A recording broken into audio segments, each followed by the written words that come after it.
still kind of in awe.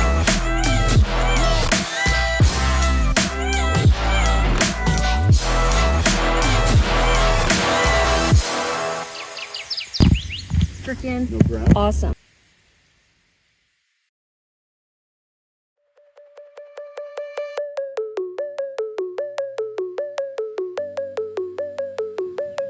I've always wanted to come up to Michigan and be on the breeding territory of Kirtland's Warblers and get to photograph them. And now I am, and it's so cool.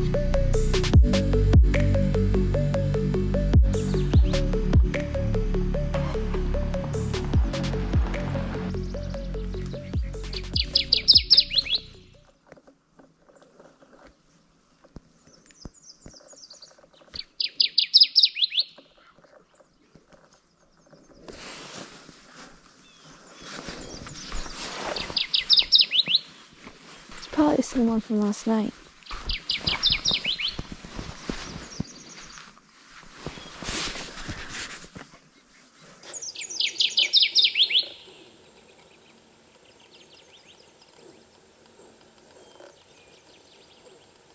Oh, it's just eating.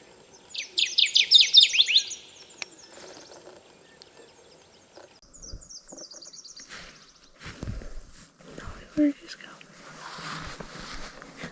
He's gonna come out. Oh my god.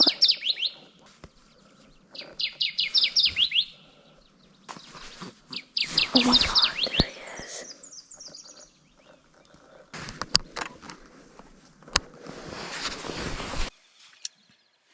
What is going on, everyone? It's currently the last day, day 4. He's right there. Alright, so as I was trying to film the intro, another Kirtland's Warblers just popped up. But anyway, this is last day, day 4, up here in Michigan at the Jack Pines with Kirtland's Warblers. You can hear them, they're singing all over the place. Just had an awesome little photo session with one, right in some awesome golden early morning light. It was so cool. It was singing, it was right there, crawling all around. They definitely like to stay kind of hidden in the pines, but it actually makes for some cool photos because when they peek their heads out and the light hits them, it looks so cool.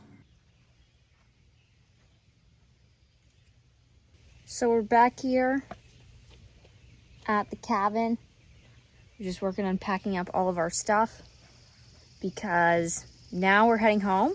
We do have some birding stops, but it's time to head out of Michigan. Well, we do have a few more. We have one more birding stop in Michigan for another lifer.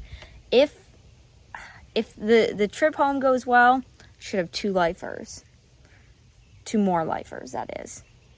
I actually started filming because there were just sandhill cranes calling, but as soon as I started recording them, they of course stopped. I forgot to mention this, but there was actually a red-headed woodpecker hanging out right near the campground.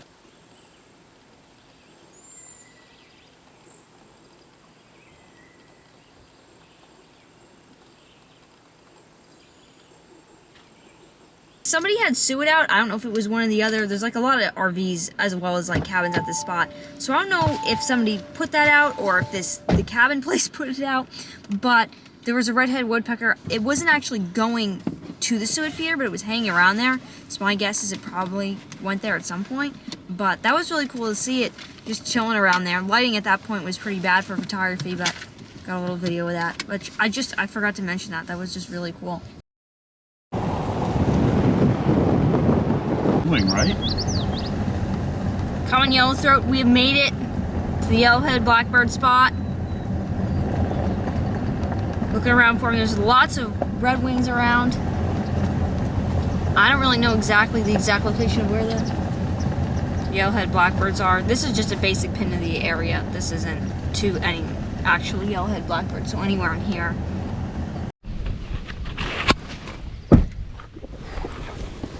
Whoa, that might be one of the yellow-headers down there. Oh, sandhills.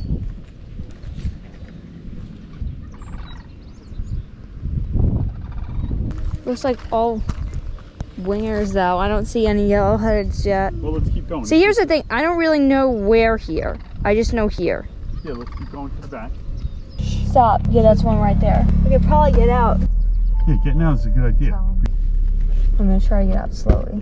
I mean, it shouldn't really flush, but kind of famous last words probably. It's probably not gonna fly off and never be seen again. Yep, that's him right there. There we go. Lifer, yellow-headed blackbird.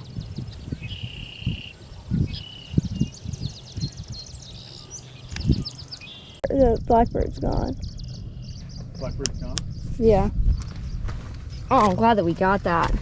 So there we go. That was so cool. My lifer, yellow-headed blackbird. Let's think about that. Is that I got Lacan sparrow, sharp-tailed grouse, whooping crane. Oh, brewers! I keep forgetting the brewers. That was on day 1. It feels like so long ago at this point, even though it was only like 3 days ago, 4 days ago, however What are they on? long ago it was. That feels like it was so long ago. But yeah, so 5th lifer of the trip. This is one of those spots that, like, honestly, you could spend hours here. Great habitat, looks like a really good birding spot. But we gotta head home, and then we gotta hit one last spot for hopefully a 6th lifer of the trip. There's some eggs in there. Yeah. Barn swallow nest. Bunch of carp swimming around.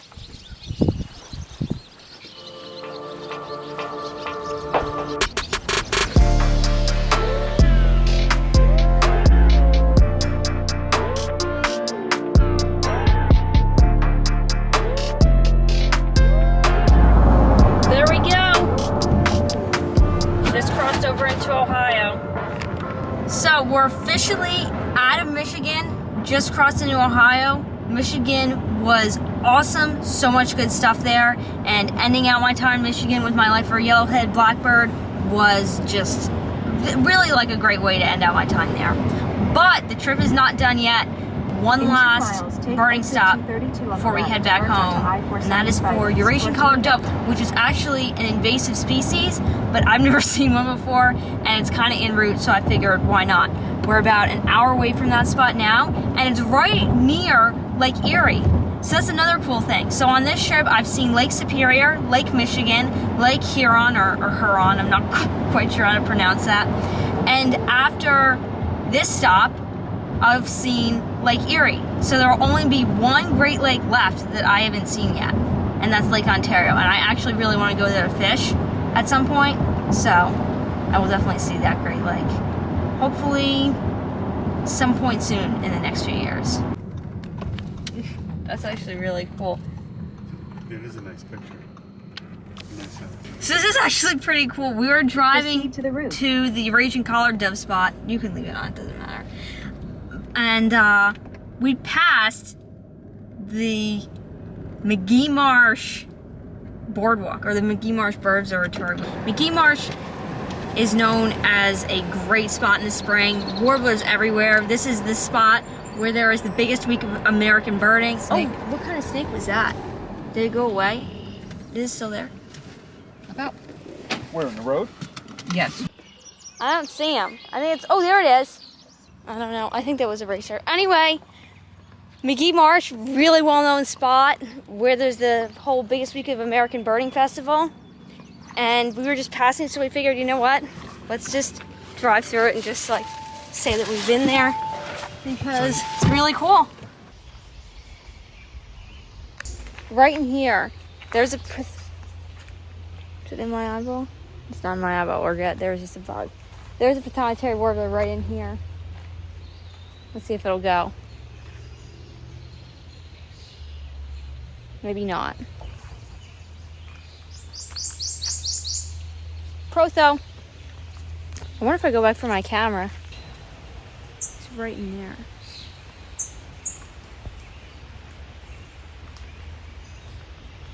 Oh, there he is. Right there.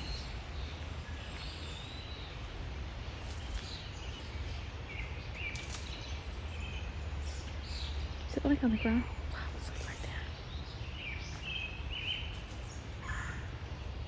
There we go. Settings are kind of maxed out here. Shutter speed was kind of low and ISO was kind of high.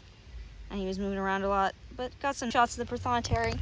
He was right. Well, actually, he's in here, but actually he was right over here for that photo. That was cool. That was actually my first time all this year photographing a prothonotary warbler because I really wanted to head down to South Jersey to photograph some warblers in late May. I mean, not late May, late April. But in late April, I was down in North Carolina for a little bit. That was really good. And then from that, I went straight into the World Series of Birding. And that took up a lot of time. So I didn't really have time to head down to South Jersey to photograph southern warblers like I wanted to.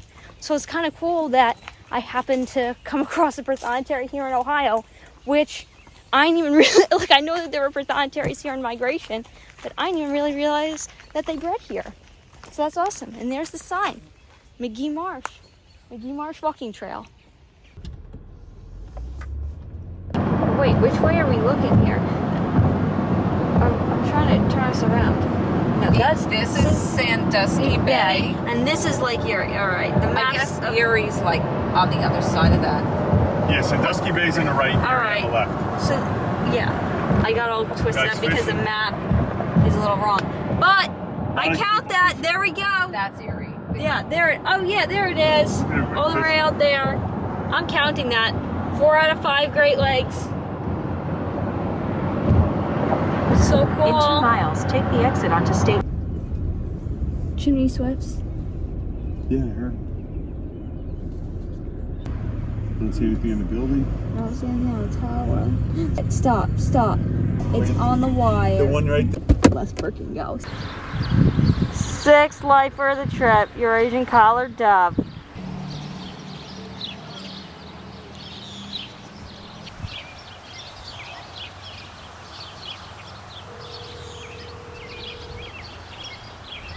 Every single one of the targets that I set out to get on this trip, with the exception of spruce grouse, which I did get in Vermont last fall and was kind of like, I don't know, I'll call it a side target, not a main target.